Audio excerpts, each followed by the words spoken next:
ನಮಸ್ಕಾರ ಸ್ನೇಹಿತರೆ. ನಮ್ಮ ಮೈಸೂರಿನ ಲೋಕಸಭಾ ಸದಸ್ಯರಾದ ಯದುವೀರವರೇ, ನೀವು ಏನು ಪ್ರೆಸ್ ಕಾನ್ಫರೆನ್ಸು ಅಥವಾ ಅದರಲ್ಲಿ ಒಂದು ಮೀಡಿಯಾ ಬೈಟಲ್ಲಿ ಕಮಲಸನ್ನು ಕನ್ನಡದ ಬಗ್ಗೆ ಕೆಟ್ಟದಾಗಿ ಮಾತಾಡ್ತಿರೋದ್ರ ಬಗ್ಗೆ ಮಾತಾಡ್ತಾ ಒಂದು ಮಾತು ಹೇಳಿದ್ರಿ. ಕನ್ನಡ ಭಾಷೆ ಏನಿದು ಸಂಸ್ಕೃತ ಭಾಷೆ ಮತ್ತು ಇನ್ನಿತರ ಭಾಷೆಗಳ ಪ್ರಭಾವದಿಂದ ಉದ್ಭವ ಆಗಿದೆ ಅಂತೆಲ್ಲ ಹೇಳ್ತಾರೆ ಅಂತ. ನಿಮ್ಮ ಮಾಹಿತಿ ದಯವಿಟ್ಟು ನೀವು ತಗೊಳ್ಳಿ. ನೀವು ಕನ್ನಡಿಗರಿದ್ದೀರಿ, ಕನ್ನಡದ ಬಗ್ಗೆ ತಿಳ್ಕೊಳ್ಳಿ. ಫಸ್ಟು ಕನ್ನಡ ಯಾವುದೇ ಭಾಷೆ ಸಂಸ್ಕೃತದಿಂದ ಹುಟ್ಟಿಲ್ಲ.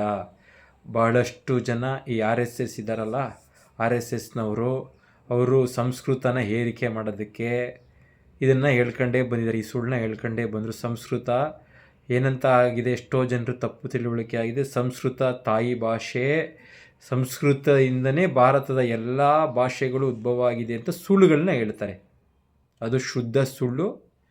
ನೀವು ದಯವಿಟ್ಟು ಕನ್ನಡದ ಇತಿಹಾಸದ ಬಗ್ಗೆ ಸರಿಯಾಗಿ ತಿಳ್ಕೊಳ್ಳಿಲ್ಲ ಅಂದರೆ ನಿಮಗೀಗ ಕಮಲಸನ್ ಬಗ್ಗೆ ನೀವು ಮತ್ತೆ ಈ ಥರ ಏನು ಸ್ಟೇಟ್ಮೆಂಟ್ ಕೊಟ್ಟಿದ್ದೀರಾ, ಹಂಗೆ ನಿಮ್ಮೇಲೂ ನಾವು ಸ್ವಲ್ಪ ಕನ್ನಡಿಗರು ಮುಗಿ ಬೀಳಬೇಕಾಗತ್ತೆ. ಅಂಥ ಅವಕಾಶಗಳನ್ನ ಮಾಡಬೇಡಿ. ಕನ್ನಡ ಸ್ವತಂತ್ರ ಭಾಷೆ, ಸಂಸ್ಕೃತದಿಂದನೂ ಹುಟ್ಟಿಲ್ಲ, ತಮಿಳಿಂದನೂ ಹುಟ್ಟಿಲ್ಲ, ಅಥವಾ ಬೇರೆ ಯಾವುದೇ ಭಾಷೆಯಿಂದ ಹುಟ್ಟಿಲ್ಲ. ಕನ್ನಡದ ಇತಿಹಾಸ ವಿದ್ವಾಂಸರು ಭಾಳಷ್ಟು ಜನ ಇದ್ದಾರೆ. ಅವರನ್ನು ನೀವು ಸಂಪರ್ಕ ಮಾಡಿ ತಿಳ್ಕೊಳ್ಳಿ. ಕನ್ನಡದ ಬಗ್ಗೆ ನಿಮಗೆ ಗೊತ್ತಿಲ್ಲ ಅಂದರೆ ನಿಮ್ಮ ಮಾತುಗಳಲ್ಲಿ ಅರಿವಿನ ಕೊರತೆ ಕಾಣಿಸ್ತಾ ಇದೆ. ಈ ರೀತಿ ಯಾವತ್ತೂ ಮಾತಾಡೋಕ್ಕೆ ಹೋಗ್ಬೇಡಿ.